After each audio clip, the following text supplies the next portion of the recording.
E aí, pessoal, vamos falar hoje sobre o que foi tratado na nossa última aula de História da América. Preste bastante atenção porque tem bastantes assuntos para serem tratados, né?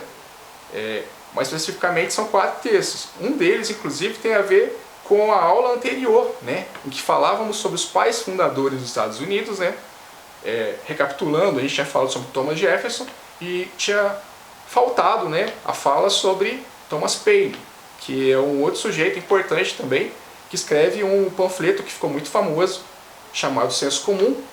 E é muito curiosa a história dele, né, que ele é um inglês, que vem para as colônias da América com cerca de 39 anos de idade, e ele acaba gostando daqui, e ele faz um panfleto para defender os interesses da colônia da América em detrimento da terra natal dele.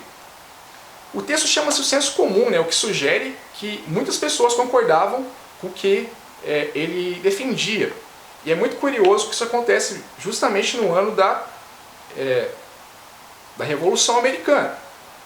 Então, esse texto que vai circular muito por aí, né, e que era anônimo, né, não sabia se era dele na época, ele vai influenciar muitas pessoas no que vai acontecer depois. Até porque, como o próprio texto diz, não estava posta ainda na época a ideia de que haveria uma separação de fato, né? Isso não estava posto ainda. Poderia haver uma reconciliação, só que ele defendia a ideia de que deveria haver mesmo uma ruptura radical. E ele vai justificar isso com uma série de argumentos, né? Um deles, né, que é muito interessante, ele fala, as colônias da América são maiores do que as da Europa, então por que a gente tem que dever obrigações para o menor, né? Para uma ilha. Outra coisa também que ele diz é que o fato, né, dos ingleses ajudarem eles, né, em guerras, em lutas, assim, esporadicamente, não quer dizer grandes coisas, porque sempre tinha um interesse por trás dos próprios ingleses, né? Nunca entraram numa batalha para ajudar os colonos americanos, propriamente. Uma outra coisa que ele dizia também, né, que é interessante, né, que ele falava, a gente cresceu e agora a gente não precisa mais da ajuda da nossa mãe pátria. A gente pode conseguir muito mais prosperidade sem a ajuda desses caras.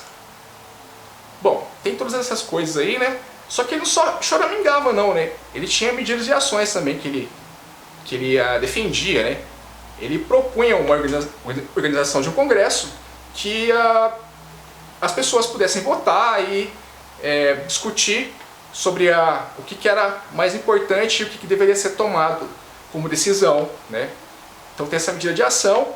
Ele também se põe contra a monarquia inglesa, né, que ele viu um problema.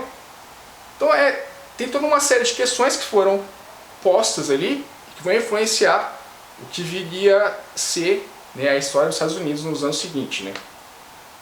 Bom, tem essa questão aí, já foi terminada então. E aí depois a gente falou um pouco sobre o contexto da América Espanhola antes da independência. Bom, um texto que a gente estudou que fala sobre escravidão na América Espanhola do Frederick Bauser, né? Que é um texto muito interessante em que ele vai mostrando as circunstâncias, né? Como é que se deu essa questão da escravidão nas terras controladas pelos espanhóis. E é curioso que tem uma série de pontos de divergência, né? De diferença em relação ao que acontece no caso português e no caso inglês, né? Primeiro eles tentam usar a escravidão indígena, né? Então você não vê nos primeiros tempos ali um movimento muito significativo de compra, né, de africanos para o uso do trabalho escravo, até que eles descobrem, né, minas de valor tanto no México quanto no Peru também, e aí eles vão precisar de muita mão de obra. Então nesse período eles chegam até a comprar, né, um contingente muito significativo de africanos para trabalhar nessas minas, né?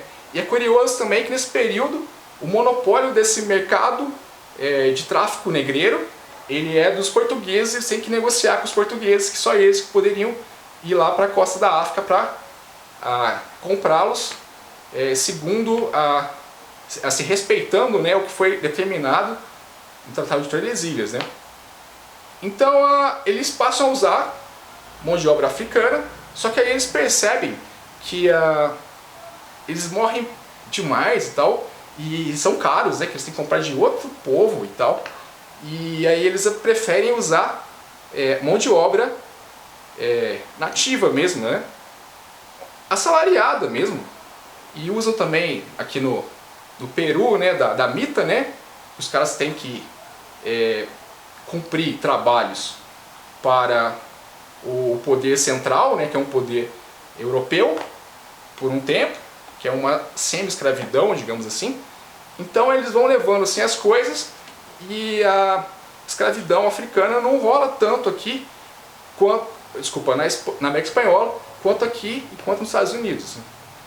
Bom, então tem esse ponto aí, e ele é muito usado, né? Ele vai colocando as nuances, né? É interessante você compreender que é muito heterogêneo, né, as circunstâncias que rolam ali na América Espanhola. Tem lugar que você vai ver que tem um contingente populacional muito grande de africanos e outros lugares não. Tem a ver isso com a prática, né, que eles adotaram, né, como recurso principal, né, da economia, onde haviam vastas plantações, sobretudo de cana-de-açúcar, era usado trabalho escravo, e africano, e também nas minas, né, eles usaram durante um tempo, e outros tipos de cultura já não. Só que, como eu disse, houve substituição, né, do tipo de trabalho e tal. Então você vê que, por gráficos, né, você pode observar que diminui gradativamente o número de escravos no México, por exemplo, e também em outras partes. Então você vai ver um contingente muito grande de escravos africanos lá no México que vai gradativamente diminuir. Só que outros tipos de cultura vão usar muito dessa mão de obra africana. Como, por exemplo, lá em Cuba, né? Depois da Revolução do Haiti, eles investem muito nesse lucrativo negócio de açúcar. E aí eles vão precisar muito dessa mão de obra, né? Você vai ver que vai praticamente todos os africanos comprados da África para um lugar só, que é Cuba, né? Tem coisas também muito interessantes, né? Tem um índice muito grande de alforria, até porque em outras partes, né, isso por conta que não estava sendo lucrativo, dependendo do negócio que era o carro-chefe ali em determinada localidade, né? E também chegou a ter um momento em que foi proibido o tráfico de escravos. Isso logo após o momento em que está em guerra a Espanha com vários países lá na Europa. Portugal rompe com a Espanha. Portugal volta a ser um país independente, né, pós-União Ibérica. E eles, por um tempo, eles proíbem o tráfico de escravos, embora você pudesse fazer isso de uma forma clandestina, né? Embora você pudesse comprar de outra pessoa que já tinha, isso passou a ser proibido durante um tempo. Então você vê que há várias características que são muito específicas do caso espanhol. E é interessante também a gente ter em mente, né, que ao contrário do que acontece lá nos Estados Unidos, os escravos, eles têm todo um código de leis, embora eles também não têm muito como chegar até a lei, né? Eles não sabem muito bem como funcionam os recursos legislativos. Isso na prática, né, tem que ser relativizado até que ponto isso é eficiente, né? Bom, então acabamos esse texto. Falamos também sobre como funcionava a sociedade, né, na América Espanhola. Então, um dos textos que a gente trabalhou é do famoso Eduardo Galeano, que é um historiador muito conhecido dentro da perspectiva marxista, né? Que ele é uruguaio, mas muito famoso no Brasil, escreveu as Vias Abertas da América Latina, A gente pegou um fragmento ali que ele fala sobre a importância da mineração no desenvolvimento da sociedade aqui na América Espanhola. Bom, ele mostra, né, que aconteceu um movimento parecido que houve aqui no Brasil, quando eles descobriram prata, né, e também descobriram ouro em algum nível, mas prata tinha demais, mais do que se conhecia em todos os outros lugares, né, aumentando muito a oferta de prata, inclusive. Isso tudo levou a uma prosperidade muito grande aqui na América Espanhola. Potosí, no século XVII, chegou a ser a maior cidade da América, né? E houve um desenvolvimento ali muito significativo, isso dava muito dinheiro, surge uma elite ali em Potosí, e os caras tinham tudo do bom e do melhor, que eles compravam de várias partes do mundo, não só da Espanha, né? E tal. E, enfim, houve um período de prosperidade aqui, que não culminou necessariamente num desenvolvimento na metrópole. Porque assim como aconteceu com o Brasil, eles deviam até as calças para banqueiros, para pessoas que não tinham nada a ver com o Estado, né, espanhol, né, com o Pacto Colonial. Bom, e aí esse dinheiro não levou a prosperidade na Espanha, até porque isso acabou, inclusive, atrofiando o desenvolvimento da indústria local. Isso levou a inflação muito grande lá na região. Então o Galiano fala que essa riqueza toda que se obteve a partir da prata, ela acabou sendo um projeto mal sucedido para a metrópole, no fim das contas, né? Ela vai inclusive perder seu poderio no mundo, né?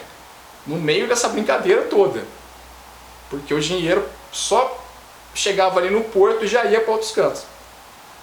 Bom, o último texto que a gente tinha que falar é sobre o Richard Morse, né? Que é o carinha lá que foi mestre da minha orientadora, Beatriz Domingues, em que ele fala sobre como que se dava o desenvolvimento das cidades na América Espanhola, né? E